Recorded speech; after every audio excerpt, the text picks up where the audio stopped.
Vayomer Yosef alecha v'ani Yosef ha'od avichai. That's what we said yesterday, how that turns into a rebuke. Yosef say, I'm Yosef, is my brother, is my father still alive? Somebody asked me yesterday why he says, somebody asked why it says father in the singular. Was that you asked? My father. So I asked Reb Perlman that question. He said the same, almost the same answer that we had said yesterday, that Yosef, this is part of the rebuke. It's my father and my father that you weren't worried about earlier. Number one. Number two, I had a different thought here. If you remember, when Yaakov sends the gifts to Esav, do you remember what the first thing that he sends Esav was? With goats. Remember we had mentioned that that's a strange thing, that after all these years, 20 years, that Esav's upset to him because he stole the brother using goat skins. And then the first thing that you remind him of, the first thing that you send him as a gift. I mean, imagine you have a partner in business. 20 years ago, you had a nasty split because you accused the guy was stealing money, right? And then after 20 years, when he wants to apologize, so he sends you as a gift some counterfeit money. Just in case you're, you thought this was real, that sort of thing. You turn. And we had said that sometimes that's the ultimate test of, does the person really forgive you? My test, I know that you're saying you forgive me. What the ultimate test is when I really recreate that situation. Yosef sees, they've gone to bat for Binyamin, which Yosef interprets as, well, if they've gone to bat for Binyamin after selling me down the river, and I'm Rachel's son, and now they go to bat for the other one of Rachel's sons, so it looks like they really regret what they've done. Then Yosef throws one more little curveball at them. Ani Yosef, ha'od avichai, is my father still alive? He mentions that connection between him and Yaakov, a very special connection, which could be that it's like that last test. Let's see, can you get past this, guys? Can you get past the idea that there's a special connection there? So one of the commentaries points, I think the Chafetz Chaim, he says like this, I would compare it to, have you ever been to a movie, Lahavdil, you've been to a movie, and the movie is just one of these mystery, nothing is making sense. And nothing is making sense at all. We can't figure out who Snape is, right, until we get into Snape's memory. And all of a sudden everything starts to fall into place. And you get one of these movies where, you're confused until the very last scene. And all of a sudden you're just going, oh. Then you find out that the bad guy was really a good guy, and because he was a good guy, so that's why it made sense. Everything they did all along, even though it was bad, it was really good. And the whole picture opens up. So Chafetz Chaim says, Yosef's brothers were very confused. They go down to Egypt, they're accused of being spies, and first the money's in the bag, then the goblets in the bag, they're taking Binyamin. Yosef says two words, Ani Yosef.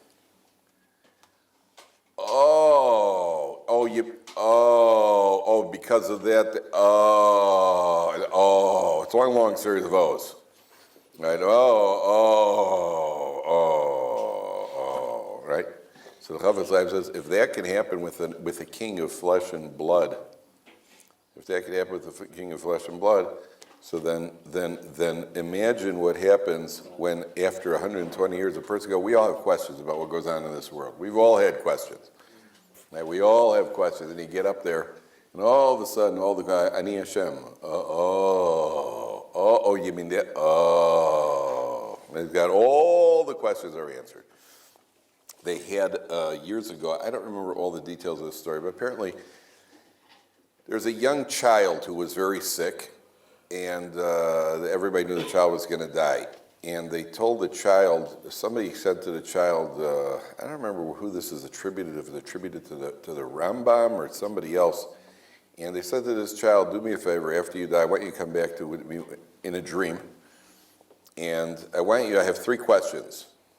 The first two questions had to do with Torah concepts I don't understand, and the third question is, please ask God, why is it that young children die, and why do the righteous suffer? And come to me in a dream and let me know. I think they attribute it to the Rambam, I'm not sure. So a short while later, the child dies, and then he comes to him in a dream. And he says, then the first answer to your first question is this, that, and the other. He goes, ooh, that's a good answer. The second answer to the second question he asked me, the other is this, that, and the other. And I'll tell you, the third question I was going to ask, but the closer I got to God's throne, things became so clear that I had no question. I just had absolutely no question. The question just kind of melted away. So I can't give you an answer because I never got to ask the question because things are so obvious. It just became so obvious. Right? So that's what the Kaplan says. Everybody's got questions. But ultimately, when you hear Ani Hashem, so that becomes, that will answer all the questions. In other words, the revelation of absolute truth, and everything fits into place. Everything becomes clear. Okay. Now go down to Pasuk Hey. Vayomer Yosef Elechav Gishuna Elai, Pasuk Dal. Vayomer Yosef Elechav Gishuna Elai Vayigashu. They approach him. Vayomer Ani Yosef Achichem Asher Bechartem Osim. I'm Yosef, your brother you sold to Egypt. And they're emphasizing, I'm Yosef. I'm the same Yosef. Same Yosef that I was then. And nothing has changed me. Success hasn't changed me at all. Ve'ata, and now al te'atzu. Don't be sad. Don't be aggravated. Ve'al yichar be'inechem. Don't be upset. Ki mechartem osihena. Don't worry about the fact that you sold me. Ki lemichya shlachani elokim lifnechem. Hashem has sent me ahead of you in order to be a source of sustenance. God sent me here so that you're going to come down. It's a famine, and the whole plan worked out. So there's nothing to be upset about. Anybody have a problem with that? Anybody have a problem? Nobody has a problem. You're all good with that? That's good. That's kind of good. Hey, don't worry about the fact that you sold me into slavery, possible death. Don't worry about it. It all worked out good. You okay with that? He means, hey, listen, if you would sell me, you might be able to get a good price, Yonah. Now think about this. If you would sell me, and I would become vice president, and they have kosher meals and a limousine, hey, Yonah, it worked out good. I would have nothing against you. If you sold me and I ended up in Comiskey Park as a White Sox fan, then I'd come after you. I wouldn't forgive you for eternity. But if you sold me and I ended up vice president with kosher meals, you're welcome in. You come into the White House anytime you want. I don't care what your intention was. Right? So that works from his end.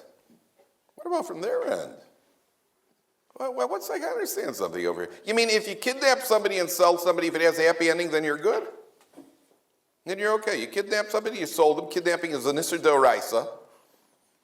It's a sign of very bad midos when you kidnap somebody and you sell him, right? And that's okay. That's okay. As long as it works out good, that's okay. That's okay. So I'll tell you what I used to do with my kids. Sometimes you get boys. This I did more with boys than girls. Boys will be fighting in the house. So you get an older brother who's beating up on a younger brother. And you get a little tired, or you tell him to cut it out. He keeps. So my way of dealing with it is I would go to the younger brother, I'd say, listen, I'm responsible for your well-being. I can't stop him because he's out of control. Here's 10 shekels, I'm paying you for damages. That stops the older brother. That stops him. Sometimes he'll try to cut a deal with him. Look, I'll punch you, then we'll split the money. that I know. That's not, I'm not going to, the last thing I want is that you're going to make money off of me. They usually put the stop to it. Right? Okay, yes, I'll give you the money. I'll give you the money. I can't control him. He's out of control, but I'm responsible for you, so I'm giving you money. That usually worked. So if that means you're okay? That means what you're okay did, so then what you did is okay? We don't find that in the Torah. We don't find that in the Torah. It doesn't work that way. It doesn't work that way. You're still responsible. So commentaries say that's why Yosef says the word ve'ata, and now. The word ve'ata means now. But it has a double-layered meaning here. Number one, ve'ata means now nothing's going to happen to you. But according to our tradition, later on, page 252, later on in history, what happens? We read it on Yom Kippur every year. The 10 martyrs who die on Yom Kippur, we read the death of Rabbi Akiva and Rabbi Chanina ben Teradion and the Asor Harugei Malchus. So according to the Arizal, the Asor Harugei Malchus, and when you say that dirge in the Yom Kippur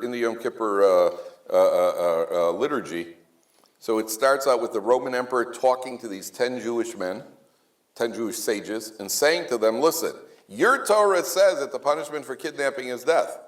Yet we never find that the brothers were executed. And there have never been 10 men like you Since then, say the 10 of you are now accountable for the brothers. And he puts them each one he tortures them to death. Famous Gemara, Rabbi Akiva, they raked the skin off him. Rabbi Shmuel Kohen Gadol, they chopped they skinned him. And Rabbi Shimon Gamliel, they chopped his head off, and so on and so forth. So according to the Arizal, they were a reincarnation of the brothers. That's why Yosef says, Va'ata. And now, there's not going to be a punishment. It all worked out well. But you're still accountable. There will be accountability. Later on in history, there will be accountability. They come back as the 10 brothers, and therefore they're tortured to death as a atonement for what the brothers did at this point, even though what they were doing all had a happy ending over it. Va'ata means and now. And now. The word va'ata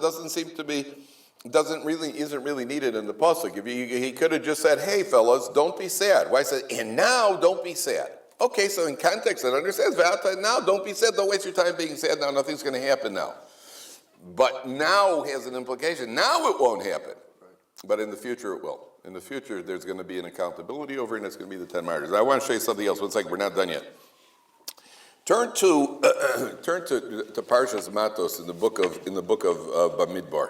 So here the Torah is talking about the concept of making a neder. A person makes a vow. Person makes a neder that they vow off of something. So the Torah describes a woman, and the halacha is that if a woman makes a vow, her husband has the right to annul her vow. I shouldn't even call it annul. He's got veto power. So a woman comes along and says, you know what? I'm making a neder that I'm not going to eat red meat for a month. On the day that the husband hears it, and he has till nightfall, the husband can say, veto. He could veto it. He doesn't want his wife making a neder that's going to affect her health, it's going to affect her mood, it's going to affect everything else. He has veto power over his wife. So if she makes a neder, unless the husband ratifies it, if he ratifies it, he's finished. But if he hears the neder and then he vetoes the neder, so then the neder does not exist. Okay? Now, what happens, take a look at Pasuk Yud Gimel. Pasuk Yud Gimel on page 902, it's about 9 lines from the top. V'im hafer yafer osam isha biyom sham'o, if her husband vetoes it on the day he hears it, kol motzei sosel lindareh lisar nafsha lo yakum, whatever she prohibited is not in force. Isha haferam ve'Hashem yisachal. Her husband has vetoed it, and therefore Hashem should forgive her. All right, so why does she need forgiveness if her husband vetoed it? I mean, she made a vow and the husband vetoed it. Why do you need forgiveness? Okay, so that doesn't count. Why does she need forgiveness? So Rashi says, you know what we're talking about? We're talking about a woman who vowed off of something, and her husband vetoed it, but she didn't hear the veto. And then she goes and breaks her vow. Has she done anything wrong? Has she done an Avera? Why not? Because it wasn't a valid vow. What was her intent? Her intent was to break it. You know, imagine, you walk into the house, and you open up the refrigerator, there's a cheeseburger in a McDonald's wrapper. And you pull it out, and you say, hey, this looks good, right? And you take a bite out of it. Just then your brother comes in, and he goes, how did you like that parva cheese? He says, what? He says, yeah, I bought, it's kosher burger with parva cheese. I put it in a McDonald's wrapper just to see what you would do, right? But it's kosher, all right? Are you serious? I mean, all of a sudden it's not as good anymore, right? Hey, I thought it was good, and the next bite doesn't taste as good because now you know it's kosher. Once it was forbidden, it was delicious, right? The next bite, now it doesn't taste as good. Now, did you do something wrong? Yeah. What'd you do wrong? The intent. But did you do an Avera? No. Yet the Torah says you need an atonement. Okay, listen carefully. Says the Gemara, when Rabbi Akiva would come across this verse in Parshas Matos, Rabbi Akiva would cry. Rabbi Akiva said, wow, if when a person intended to do Avera and didn't succeed, the Torah says, Hashem Yisachah, you need an atonement, so that when you intended to do an Avera and he did succeed, you certainly need an atonement. Oh boy. And Rabbi Akiva said, boy, we're playing for keeps over here. And Rabbi Akiva would cry every time he came across this pasuk. But the obvious question is, a lot of people read this pasuk. Why did Rabbi Akiva cry? Why did everybody else cry? Why did only Rabbi Akiva cry over it? Why didn't anybody else cry? A lot of people read this pasuk. Why is Rabbi Akiva? There were Tanaim before him, there are Amoraim after him. Only Rabbi Akiva was so sensitive, they read this pasuk and he cried. So the Arizal says, let's go back to what we said originally. The 10 brothers and the 10 martyrs, the martyrs are a reincarnation of the 10 brothers. Shimon comes back as whom? As Rabbi Akiva. And Shimon was the catalyst of the entire thing. So Rabbi Akiva senses in his neshama, somewhere, whether conscious or subconscious, I can't tell you. At some level, when Rabbi Akiva reads this pasuk, he senses that as Shimon, who was the catalyst of the sale of Yosef, even though it turned out good, but his intention was not good. So he understands that there's going to be some sort of retribution. And therefore Rabbi Akiva is the one who cries because at some level he senses that he's the one who's going to somehow, and we find that Rabbi Akiva is the one who gets raked to death. He suffers the worst death of all. And Rabbi Akiva is the one who is then cries because as Shimon, he understands Shimon was the catalyst of the sale of Yosef, and therefore Rabbi Akiva understands this is accountability. That's why Rabbi Akiva cries, and nobody else. Then in Pasuk Yadal, now let's continue where we were. So then Yosef reveals himself to the brothers, and he tries to appease them. You didn't sell me. Hashem took care of it, and quickly go to my father and tell him to come down to Goshen, and I'm going to take care of him. Page 254. And then in Pasuk 14, he says, "This is me," and he shows them that it's him. And then in Pasuk 14, 9 lines from the top. Vayipol al tzavore binyamin achiv. How does the arts go translate? He falls upon his brother's Binyamin's neck, vayefk, and he weeps. In other words, he's hugging him around the neck. Binyamin bocha al tzavarav, and Binyamin fell on his necks, plural. Really it means that tzavarav, his neck, but it could also be understood in Hebrew as plural. Now take a look at Rashi. It's the right column, 3 lines from the bottom. Right column of Rashi, 3 lines from the bottom, Pasuk Yudalet, on page 254. Vayipol al tzavore Binyamin achi vayef. He cried, he fell on the neck of Binyamin and he cried. Why? Al shnei mikdashos she'asidim lios b'chalko shel Binyamin u'sofel and karv. He cried for the 2 Beis HaMikdashes that will be in Binyamin's portion. They're going to be destroyed. U'Binyamin bocha al tzavor. Binyamin cried on Yosef's neck. Al mishkan Shiloh she'asid lios b'chalko shel Yosef u'sofel and karv. He cried for Mishkan Shiloh, which is going to be in Yosef's, the tabernacle of Shiloh. I mean, that's quite a time to cry for these things. You know, you haven't seen your brother for 20 years, and you're finally giving him an embrace. Now you're crying about 2 future Beis HaMikdashes. And Binyamin's crying for you. So there are 2 questions here. Number 1, why are they crying for the future? Why are they cross-crying? Binyamin, if you're going to cry about the Beis HaMikdash, Binyamin should cry about his Beis HaMikdash. Yosef will cry about Mishkan Shiloh. Why is Binyamin? Yosef's crying for Binyamin's Beis HaMikdashes, and Binyamin is crying for Yosef's Mishkan Shiloh. So 2 questions. Why are you crying for the future? So, the answer is like this. It's very interesting. You know, there's a Gemara that says that anybody who goes to a wedding and you gladden a chassan. So you go to a wedding and you gladden a chassan. I call it mesameach chassan. It's as if you rebuilt one of the ruins of Yerushalayim. It's an interesting thing. You go to a wedding, you got to gladden the chassan. Why do you have to gladden the chassan? Isn't the chassan glad already? Why do you have to go make him happy? When I think, isn't a groom normally happy? I mean, you're getting gifts. There's good food. There's also a wife, you know. But most chassans are pretty happy at their wedding. Isn't the guy happy anyway? Why are you gladdening him?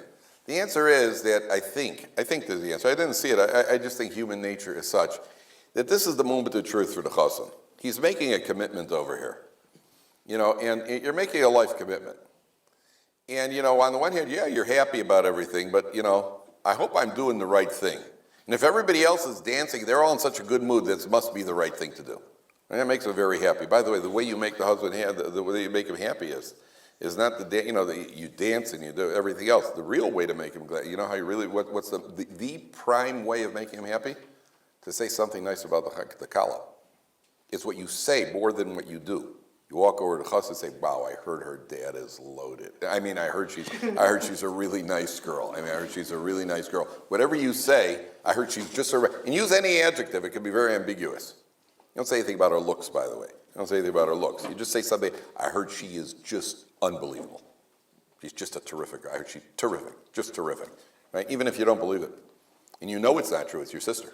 It doesn't matter. It doesn't matter. Yeah, you say it anyway. You make him happy, make him think, ooh, everybody thinks this is a good idea. Everybody thinks this is a good idea. He'll find out soon enough. But everybody thinks it's a good idea. Okay, so the guy gets married, you make him happy. It's as if you rebuilt one of the ruins of Israel. What's one thing got to do with the other? You're standing there juggling, and you just rebuilt one of the ruins of Yerushalayim. What's one thing got to do with the other? So the answer is like this. You see, why was the Beis HaMikdash destroyed? The second Beis HaMikdash. Anyway, the longest exile we have. Sinat Chinam, baseless hatred. Why have Yosef and Binyamin been separated for 22 years? Sinat Chinam. In other words, the embrace of Yosef and Binyamin is really an embrace that shows, hey, why were we separated to begin with? And I want to tell you something. Do you know when you cry, they're crying tears of joy, right? These are tears of joy. When you see somebody you haven't seen for a long time, those are tears of joy. Now, if you see somebody who you want to see, obviously, if it's your, if it's a guy you owe money to, right? Nobody cries, so you're just crying. Those are tears of pain, right? But if it's something that you really enjoy, you cry, and they're a forced separation. You know why you're really crying? You're crying in that moment. And this is any time you cry in life out of joy. The tears from joy. Joy should bring laughter, not crying. If you're crying, it's because at that moment there's a memory of some sort of all the sorrow that you've had. The fact that we haven't seen each other for 22 years, there's a lot of pain contained in there. And therefore, Yosef and Binyamin, when they're crying, number one, they're crying because what caused the separation was baseless hatred, which is exactly what destroyed the second Beis HaMikdash. We throw in the first Beis HaMikdash, which is, there's only a 70-year gap there. But the second Beis HaMikdash is the main goals who are in. And Binyamin cries for Yosef's Mishkan Shiloh. But don't you understand the rectification? Why are they cross-crying? Because how do you overcome baseless hatred? You know where hatred comes from? Where does hatred come from? I hate the guy. You know where hatred really comes from? Hatred is only because of a concentrated self-focus. The reason anytime there's a fight, anytime there's a disagreement, anytime there's a dispute, because you're focused on you and I'm focused on me. That's why there's a dispute. If I'd be focused on you and you'd focus on me, we wouldn't be fighting at all. If you would worry about me and I'd worried about you, we wouldn't have any fighting at all. You're worried about you and I'm worried about me. The rectification is that you cross over. The rectification is Binyamin's concerned about Yosef's Mishkan. Yosef's concerned about Binyamin's Beis HaMikdash, and that's the rectification for the Sinas Chinan, which put us here to begin with. Both in that time and in our current day and age. That's why when you go to a wedding, you've built up one of the ruins of Yerushalayim. When you go to a wedding, it's his simcha. What are you going to a wedding for? I'm not talking about what we do, I'm talking about what we should do. Never confuse the two. When I go to a wedding, the first thing I look at is, who am I sitting next to at the table and what's the main course, right? That's not what's supposed to happen. What's supposed to happen, I'm supposed to go to the wedding and it's all an afterthought. I'm supposed to go to a wedding and I'm supposed to be thinking about the chassan and how am I going to make this guy enjoy his special day? That's what I'm really supposed to be thinking about. So the first thing I do is, I check out the menu, hit the drinks table, right? Then we'll worry about the chassan. I told you it was in Chicago. Boy, this was torture. In Chicago, I think it was 1985. I wasn't there. I was out. And thank heavens I was out of Chicago at the time. The Bears were playing in the Super Bowl in 1985. And, of course, the game was at 3 in the afternoon. And some guy in Chicago was getting married at 3 in the afternoon. Very, very, very, very difficult test. So there were 3 types of people. There were some guys who said, listen, football's football. A guy gets married once in a lifetime. I'm going to the wedding. The Super Bowl's just a bunch of nonsense. The other people said, listen, the Bears go to the Super Bowl once in a lifetime. The guy might be getting married more often. He's likely to get married more often than the Bears go to the Super Bowl. Forget that. I'm going to watch the Super Bowl. Then there were the Beinonis. There were the middle level people who went to the hotel where they had the wedding, and they kept sneaking up into the room upstairs to go watch the TV to see what was happening at the thing. Okay, a very, very big test. A guy who goes to a wedding and you're going to gladden the chassan, that means what you're really saying, it's not about me, it's only about you. It has nothing to do with me. This is all about you. Oh, then it's as if you've rebuilt one of the ruins of Jerusalem. Because Yerushalayim was destroyed because of sinas chinam. The opposite is to go and show concern for the other person. You show concern for the other person, you've rebuilt one of those ruins. Okay, let's go. There's one more very essential point I want to get to today. Take a look at Pasuk 16. Pasuk 16. Now, remember yesterday I pointed out, back on the previous page, on page 252, I told you there's a Pasuk we're going to have to come back to. On page 252, Vayitain eskolo bivchi. 8 lines from the top, last word on the line. Vayitain eskolo bivchi. Yosef cries, Vayishma Mitzrayim, Vayishma Beis Paro. The Egyptians and the house of Paro, they hear about Yosef crying. Now turn to the next page. Look at Pasuk 16.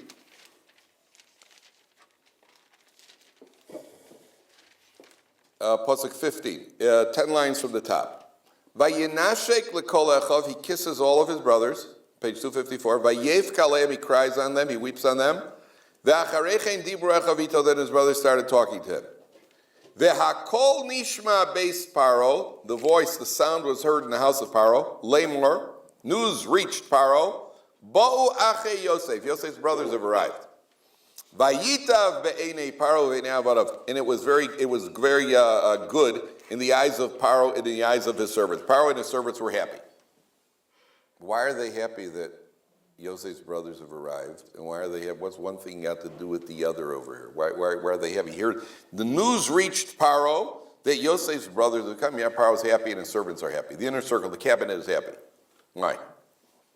Why should Paro be happy? Now, imagine Mr. Powell. Right? Imagine Mr. Powell, all of a sudden, news reaches the president.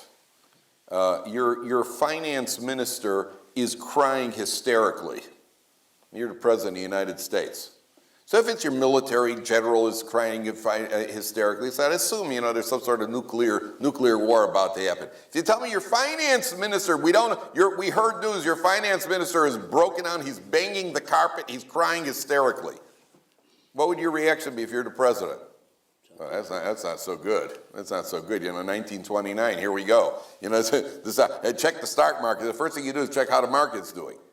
And you get nervous because your presidency depends on the economy. You want to be president, make sure the economy's good. Your finance minister is crying hysterically. And all of a sudden you find out, it would throw a president into panic. And all of a sudden you find out his brothers arrived. Oh, good. Oh, I always like family reunions, right? Because that means that what I was afraid of isn't what happened. I was afraid that he was crying for some other reason. Oh, it's a family reunion? Oh, that's very sentimental. That's terrific. Then I'm happy. Yeah, go ahead. Take a look at Pasuk Chaves. He sends the brothers back. He gives everybody gifts. He gives Binyamin more than he gives everybody else, which is almost a way of showing confidence in the brothers. I so believe you've gotten over this business, I could do exactly what Dad did to me. Dad gave me more than he gave you. I'm giving Binyamin more than I gave you. Right? And that's the way of showing, because I know that you guys don't care about it anymore. I know that you guys have gotten over that jealousy thing. That's the best way to show confidence. I could even show that I have no problems anymore. It's like your first baseman makes an error. You throw the ball to the first base, it makes an error. So on the next ground ball, you throw it softer. Now, no, I'm going to throw it just as hard because I got full faith in you. I got full faith in you, you're going to catch it this time. Right? You don't change. That's the way you show faith in the person. You made this mistake once, I'll do it again, and now I'm showing you that I'm so confident that you've gotten over this. But then look what he sends Yaakov. Last word on page 254. Ule aviv sholach kazos. He sent his father, asora chamorim nosim mituv mitzrayim. 10 donkeys carrying the best of Egypt. We'll see what that is in a second. Ve'eser asonos. 10 donkeyettes. Nosos bar v'lechem u'mazon, carrying food, la'aviv laderech.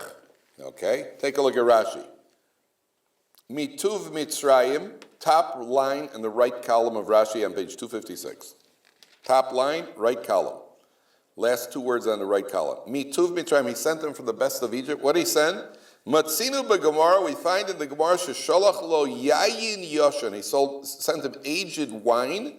Shedaz zekenim nocha imenu. Older people are pleased with it. Older people enjoy it. Why do you send them wine? And why is it that older people are pleased with wine? Why do you send them wine? And why is it that older people are pleased with wine? Something very unique about wine. Aging process. Yes. Wine is the only food, other than Romanian salami, but it wasn't around at the time. Wine is the only food that we find that if you longer you leave it, the better it gets. Any food that you leave, any food normally when you leave food, or cheese, but cheese goes with wine. But any food that you leave, normally, and even the cheese, why does the cheese become better? It's really, isn't it bacteria? Isn't it what do you call it? right? Wine's not bacteria. Wine is an aging process of wine. It does not obey the natural laws of nature. Any other food, you leave it, it's finished. You leave it out for a few hours, it's gone. Food rots. The wine gets better. Sometimes. Sometimes it gets better, and if it goes off, what happens? It turns into vinegar. There's an expression in the Gemara, when the Gemara wants to criticize somebody whose father was a tzaddik and he became what somebody perceived as a rasha, he's called vinegar the son of wine. Right? Interesting expression, isn't it? Chometz ben yayin, the Gemara calls him. Vinegar the son of wine. Right? Why? Because your father was wine, he was a tzaddik, and you became vinegar. So what's the first message Yosef wants to convey? Here's wine. You're wine, and I'm wine. I didn't go off 22 years. 22 years at the University of Arizona, right? You would have expected some effect on his personality, right? Some effect. 22 years in San Francisco, 22 years in Las Vegas, 22 years in Monaco, 22 years just about anywhere in the world. Yosef says of wine, I'm still the same. You're wine, and I'm wine. I didn't turn into vinegar, number one. Number two, older people like the wine. Why do older people like the wine? It makes them feel good about themselves. Why? Because it gets better as it. That's right. You see, in the world at large, I heard about there was a hospital. There's a guy. One of the doctors was an Oriental, I think from Japan or Korea or something. One of the doctors. One of the patients was about 85 years old. The doctor referred to him to another doctor as she. What treatment does she need today? So the doctor said, why are you calling she? It's a he. In their language, their culture, he says that because where we come from, after 80 years old, a person deteriorates, therefore we refer to them as a he, as a she. And in Torah, you see it's the opposite, right? Rav Steinman was a mere 104, 103, Rav Yashiv was 102. Lucid, clear to the end, to the final day. Rav Scheinberg was 101, Rav Shach was 107. Right? Clear as that, because in the world at large, the older a person gets, the more he deteriorates. Well, some people kind of, don't bother me. What are you worth anymore? In the Torah, you see to the contrary, we look at our elders with respect. They've got life experience, they've got wisdom, and we respect them more. So it defies the natural tendencies, because the natural tendency of the world is the person gets older, move over, let somebody else take over. In Torah, it doesn't work that way. The older you become, the more your family looks up to you. If a person's got some connection to Torah. If a person doesn't have a connection to Torah, so you're right, then it becomes foolish. But if a person's got a connection to Torah, so he becomes better with age. So Yosef is saying to Yaakov, that's what the Gemara says, and older people like it better, because wine does not obey the natural laws of the world. Therefore, that's the message that Yosef conveys to Yaakov.